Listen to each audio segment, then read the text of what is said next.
الحمدللہ رب العالمین والصلاۃ والسلام علی رسولہ الکریم اما بعد اعوذ باللہ من الشیطان الرجیم بسم اللہ الرحمن الرحیم۔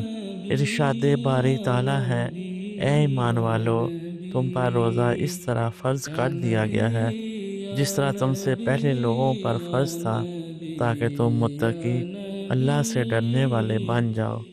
اس سے مراد گزشتہ انبیاء، ان کی امتیں اور بالخصوص حضرت آدم علیہ السلام ہیں، جیسا کہ عبد الملک بن ہارون بن اشرا اپنے والد سے اور وہ اپنے دادا سے روایت کرتے ہیں کہ میں نے حضرت علی رضی اللہ تعالیٰ عنہ کا یہ فرمان سنا کہ میں ایک دن بوقت دوپہر نبی اکرم صلی اللہ علیہ وآلہ وسلم کی خدمت میں حاضر ہوا، جبکہ آپ صلی اللہ علیہ وآلہ وسلم حجرے میں تشریف فرما تھے۔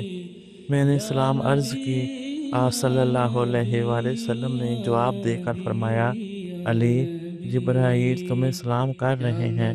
میں نے کہا، یا رسول اللہ صلی اللہ علیہ وآلہ وسلم، آپ پر اور ان پر میری طرف سے بھی سلام ہو۔ فرمایا، میرے قریب ہو جاؤ۔ میں آپ صلی اللہ علیہ وآلہ وسلم کے قریب جا بیٹھا۔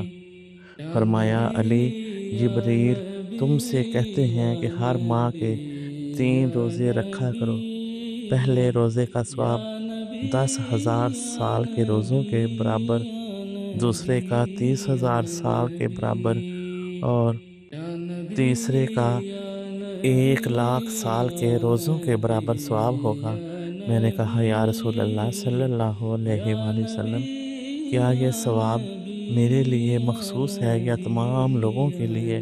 آپ صلی اللہ علیہ وآلہ وسلم نے فرمایا، تمہیں بھی اور جو یہ روزے رکھے گا اسے بھی اتنا ثواب دیا جائے گا۔ میں نے پوچھا، یا رسول اللہ صلی اللہ علیہ وآلہ وسلم، وہ 3 دن کون سے ہیں؟ فرمایا، وہ ایام بیض یعنی ہر ماہ کا 13واں، 14واں اور 15واں دن ہے۔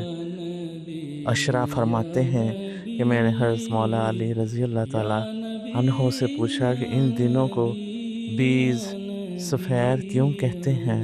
فرمایا، جب اللہ تعالیٰ نے حضرت آدم علیہ السلام کو جنت سے زمین پر اتارا تو دھوپ نے آپ کو جلا کر جسم کالا کر دیا۔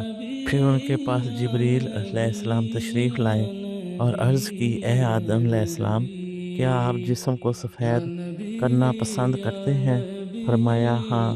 تو فرشتے نے کہا کہ ہر ماہ کا 13واں، 14واں اور 15واں روزہ رکھا کرو، کیوں کہ انہوں نے پہلا روزہ رکھا تو ان کا 1/3 جسم سفید ہو گیا، دوسرا رکھا تو 2/3 سفید ہو گیا اور تیسرا روزے رکھنے سے مکمل جسم سفید ہو گیا۔ اس لیے ان دنوں کو سفید کہا جاتا ہے۔ اس سے پتہ چلا کہ حضرت آدم علیہ السلام پر سب سے پہلے روزے فرض کیے گئے تھے۔ مفسرین کا کہنا ہے کہ اللہ تبارک و تعالیٰ نے محمد صلی اللہ علیہ وآلہ وسلم اور اہل ایمان پر یوم عاشوراء اور ہر ماہ کے 3 روزے اس وقت فرض کر دیے جب وہ مدینے پہنچے تھے، چنانچہ لوگ یہی روزہ رکھا کرتے تھے۔ پھر جنگ بدر سے 1 ماہ اور کچھ دن قبل رمضان کے روزے فرض کر دیے گئے تھے۔ ارشاد باری تعالیٰ ہے، گنتی کے چند دن یعنی رمضان کے 29 دن یا 30 دن کے روزے فرض کیے گئے ہیں۔ رمضان المبارک کو اللہ کا مہینہ کہا جاتا ہے۔ قرآن مجید میں اسے شہر رمضان، ماہ رمضان کہا گیا ہے۔ رمضان کہنے کی وجہ یہ ہے کہ یہ گناہوں کو جلا دیتا ہے۔ اس طرح حدیث مبارکہ ہے کہ یہ دلوں کو گرماتا ہے، جس سے دل نصیحت قبول کرتے ہیں اور آخرت پر غور و فکر کرتے ہیں، جیسے ریت اور پتھر سورج کی حرارت جذب کر لیتے ہیں۔ لہٰذا رمضان کو رمضان اس لیے کہا جاتا ہے کہ یہ گناہوں سے جسموں کو دھو کر اور دلوں کو پاک صاف کر دیتا ہے۔